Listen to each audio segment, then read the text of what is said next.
Hello everyone, welcome back to my channel. और इस video में मैं ठाकुर जी के लिए जल झारी बनाना सिखाऊंगी।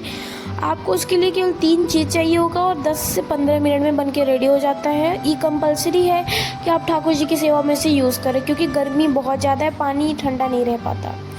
तो 3 चीज़ चाहिए होगा। पहला आपको मटका चाहिए होगा छोटे आकार का, आप बड़ा भी ले सकते हो, इससे बड़ा भी ले सकते हो और इससे छोटा भी ले सकते हो। आपको कोई ग्लू चाहिए होगा, आप ग्लू स्टिक ले सकते हो। और ये थ्रेड्स जो कि मैंने जूट बैग से निकाले हैं।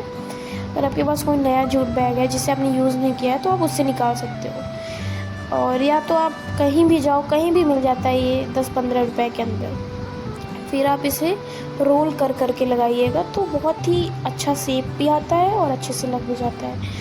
तो अगर आपको इस ग्लू का लिंक चाहिए तो मैं टैग कर देती हूँ प्रोडक्ट, आप ले सकते हो, उससे कुछ भी चिपक जाता है। तो चलिए फटाफट बना के दिखाते हैं।